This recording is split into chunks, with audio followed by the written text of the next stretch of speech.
Hi, my name's Art Ville, and welcome to the Real Deal Real Estate Show, a show where we discuss real estate and personal finance issues that affect you today. First, a little background on me. I write for two local papers in Illinois and in Indiana. I also write for over 150 different websites that focus on real estate and personal finance. I've also written for Yahoo Finance and the Yahoo Real Estate web pages. I also own the company We Buy Houses Home Services, which specializes in buying properties with little or no equity.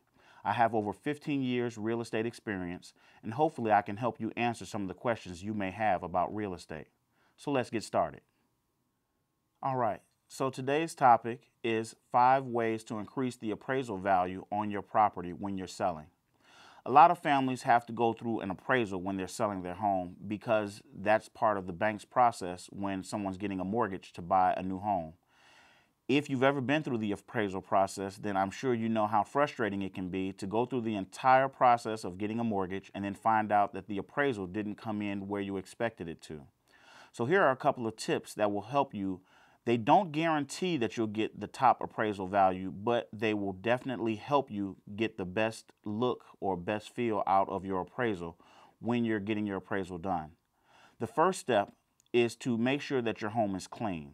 Now, appraisers will tell you that this doesn't matter. It doesn't matter if your home's clean, and it doesn't matter to them what condition your home is in. But the truth of the matter is appraisers are human just like everyone else.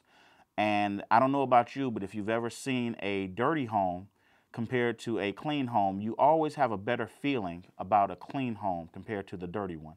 So straighten up your home, clean off the countertops, clean off the tables and chairs and everything else, and just make sure your home has an overall clean appearance. That's the first step. Second step is to show up at the property with the appraiser.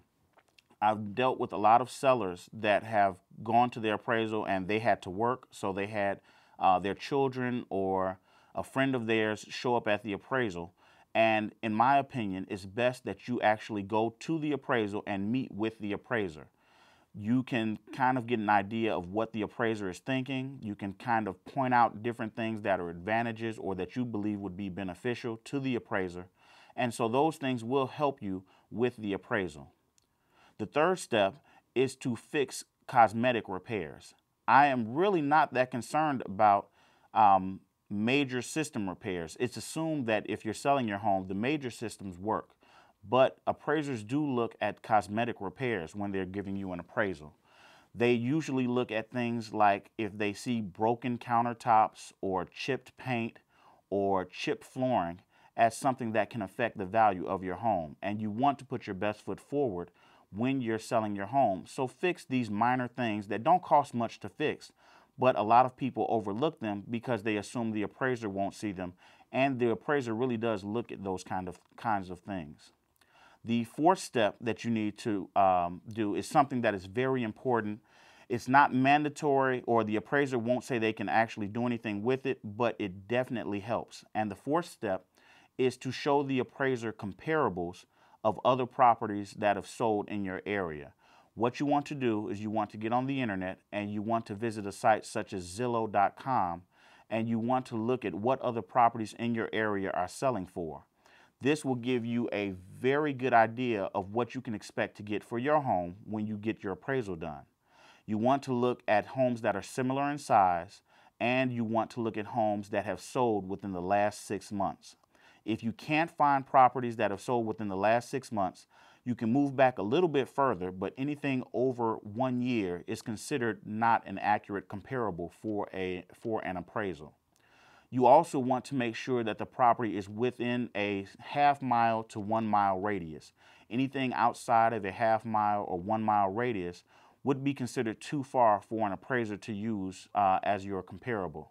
Now, let me be clear. When you give the appraiser these comparables, he does not have to use these comparables in his appraisal. These are simply a suggestion on your part of properties that might sell and properties that are a good value compared to your home.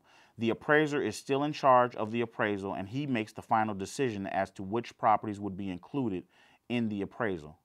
But making these suggestions to him often can help, and sometimes appraisers will use your comparables in their appraisal and give you a better value. The final step that you want to make sure that you do is to tell the appraiser what you think the home is worth. A lot of people don't do that.